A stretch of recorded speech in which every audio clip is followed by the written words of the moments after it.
Well, hello there, watching the press preview, a first look at what is on the front pages. Time then to see what's making the headlines with the political editor of The Guardian, Pippa Crerar, and the Whitehall editor of the Financial Times, Lucy Fisher. Pippa, I'm told Lucy is rebooting her computer. She'll be with us shortly, but let's crack on with the front pages first of all, starting with the Metro, which leads with the sentencing of Lucy Letby. Their headline, calculating, cunning, cruel, cowardly. That's after the killer nurse failed to appear in the courtroom dock today. It is also the lead for The Eye. They say coward Letby refuses to face baby's parents. The Daily Express continues the coverage with a similar headline, one final act of wickedness from a coward. Letby locked up for life over sadistic murder of 7 babies. That's on the front page of The Guardian. The Daily Mail leads with Letby on its front page too. Those lives were not yours to take. There is no forgiving, not now, not ever, reads the headline. And one final act of wickedness is how the Daily Mirror has summed up today's sentencing. Meanwhile, the Financial Times reports that bosses of the Blue Chip Index have been given a 16% pay rise amid calls from the Bank of England to avoid unsustainable raises. And the Star says there's a big row brewing as coffee has overtaken tea as the nation's favourite drink.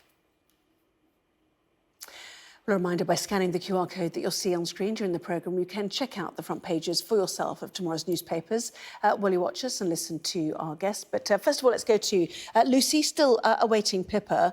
But this terrible case concluding today, and now Lucy Letby, joining the ranks of Myra Hindley and Rose West in the annals of the worst women offenders, Lucy.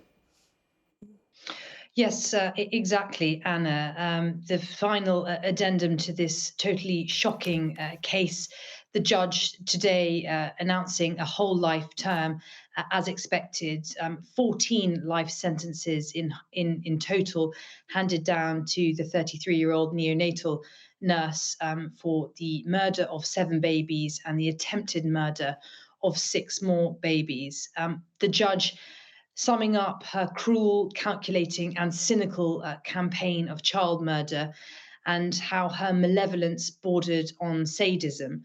Of course, she wasn't in the dock to hear the sentence in what many of the papers are pointing out was a final act of cowardice today, but also really important, the parents of so many of the victims also able to read out impact statements about how what has happened to their children has destroyed their lives, reminding us all that this sentence will not in any way dull the pain and the way that their lives have been forever affected by bereavement. Yes, and those personal statements from the families, victim impact statements as they used to be called, utterly heartbreaking. The judge pointing out that some of your victims were only a day or a few days old or extremely vulnerable, picking off the most vulnerable members of society. And, the parents in The Guardian as well, we encountered evil in the guise of a caring nurse. The fact that this was someone in the caring profession made it so much more heartbreaking, and that trust has gone for all of these families, some of whom decided never to have children again or set foot anywhere near the hospital again. Well, absolutely. And interesting, the judge, pointing out that Lucy Letby's actions went against the human instinct, the natural human instinct to provide care and nurture of babies, given that vulnerability. I think what's just unfathomable about what's happened is also captured by the judge in a sense. He made clear he wasn't able to summarize or shine a light on her underlying reason, making clear that that was known only to her. And I think many people, myself included, have looked at this case just unable to understand how anyone could behave in this way. And perhaps particularly a woman, she is only the 4th woman ever to be handed a whole life sentence after Rose West, Myra Hindley, and Joanna Dennehy in 2014.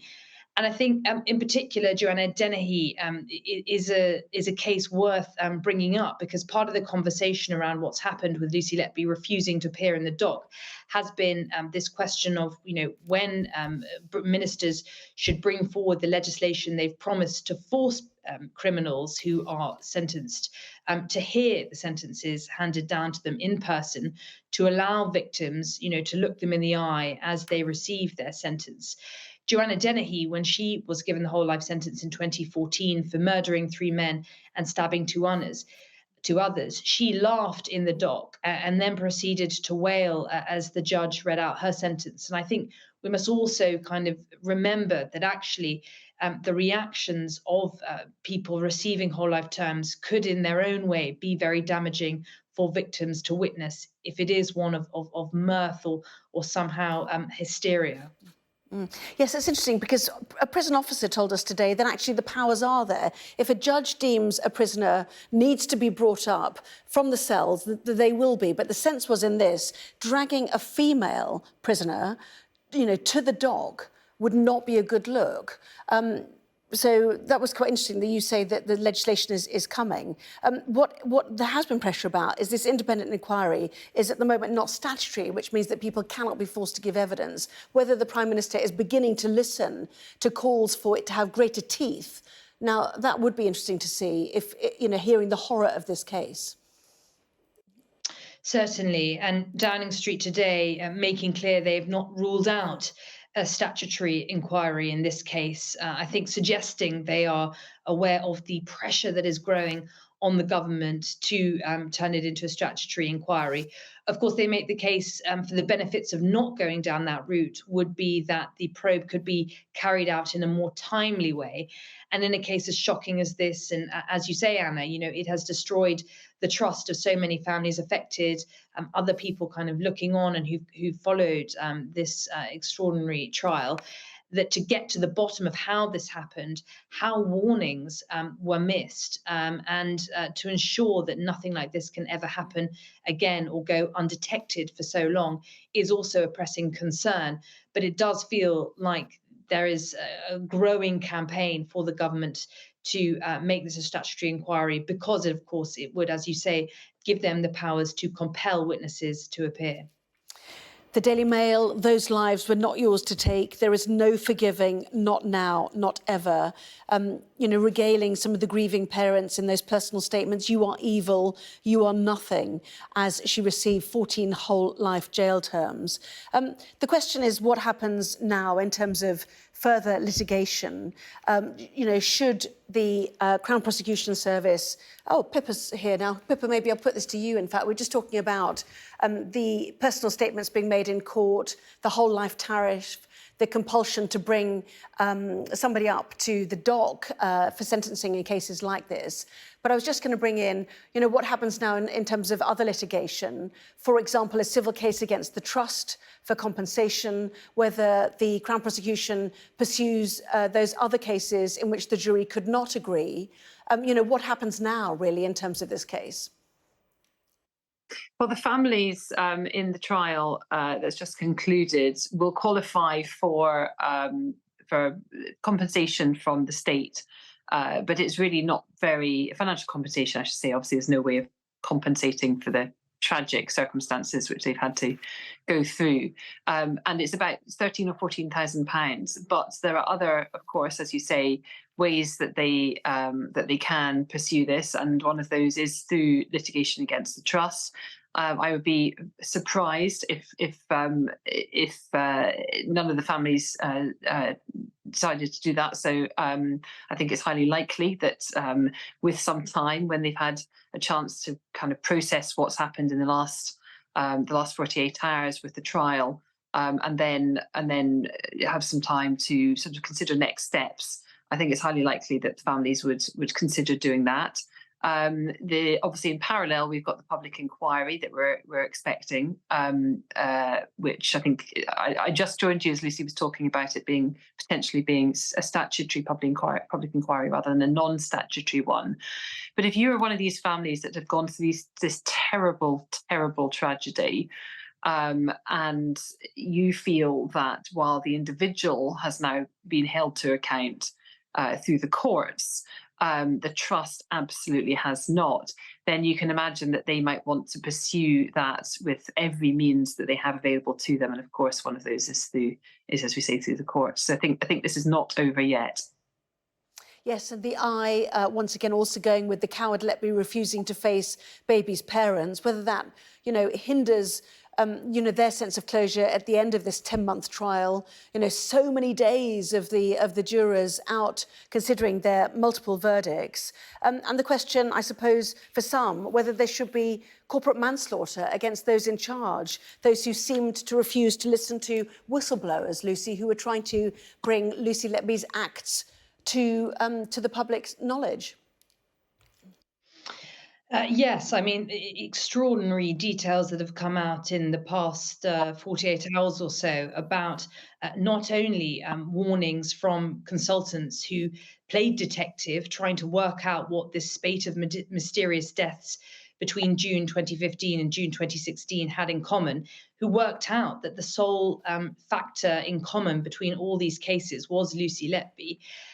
The fact that the chief executive of the hospital ended up apologising to Lucy Letby for the finger being pointed at her, said the doctors in question that had raised the concerns would be dealt with, and indeed tried to help her find place on a prestigious course as a sort of recompense for her having been sort of flagged up and complained about in this way.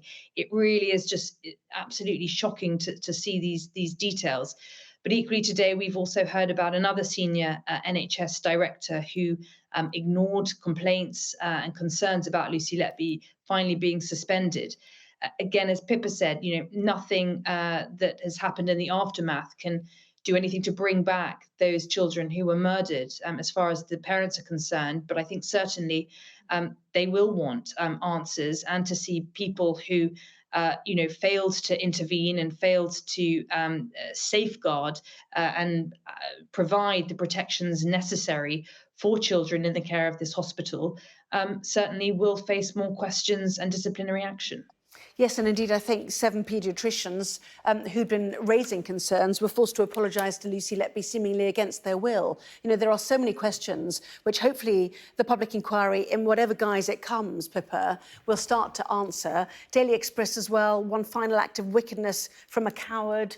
The comments again of one of the mothers at Manchester Crown Court, hoping to stare, this woman who'd been convicted and then sentenced in the eye for taking their children. How will this go down, do you think, in history? We look back at Rose West and Myra Hindley, these famous names, the House of Horrors, the Moors murderers, terrible, terrible cases of crime in this country. And here Lucy Letby, is amongst them.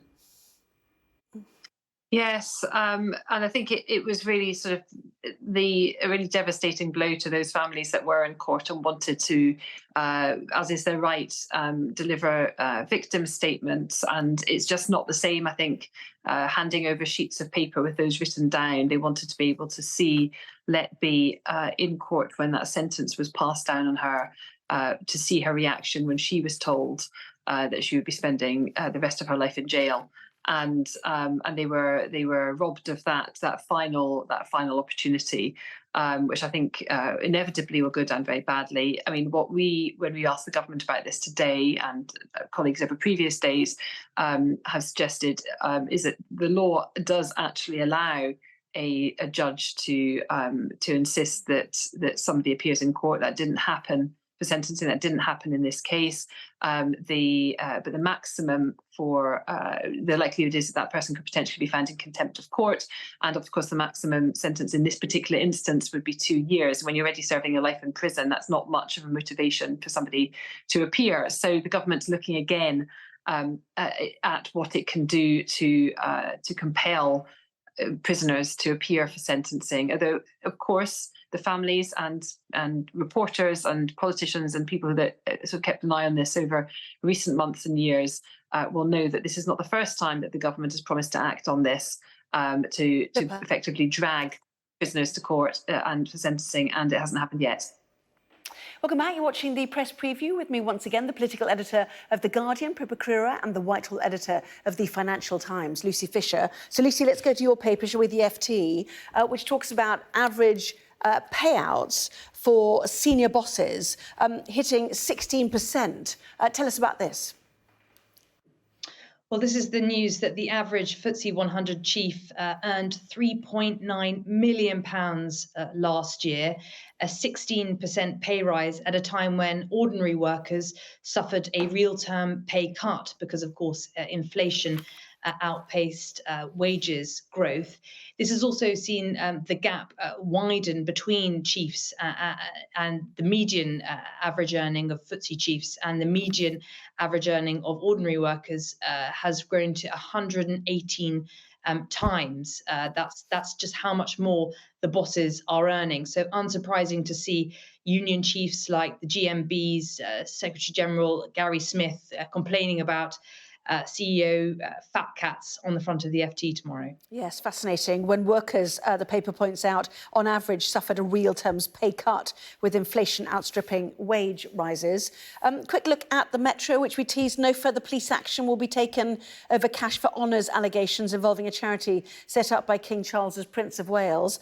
The Met said the decisions to stop the probe into the Prince's Foundation followed advice from prosecutors and analysis of information received. But just below that as well, Pippa, another story in the Metro, that hundreds of students in some of the most deprived communities are to get the chance to attend sixth forms backed by Eton College, extending its ties to what they're calling educational cold spots. Yeah, these are parts of the country that the government has identified as being generally quite deprived areas that are not, where pupils are suffering and not getting the level, quality of secondary education that they think that they should be, or that the government thinks that they should be. And it's expanding its free schools network. I think there's about 17 new free schools underway. And of these, 3 of them are going to be run in tandem with Eton College, obviously the top public school that's produced numerous British prime ministers. They're going to put in £1 million into these free schools in addition to what the state funds. They're going to share advice with teachers, and there's going to be opportunities for pupils at those free schools in places like Oldham to attend summer schools at Eton College in Windsor to see how the other half live. But they won't have to wear the uniform, and they will be co-ed schools. OK, interesting. Sorry to cut you off again. Pippa, Lucy, thank you both.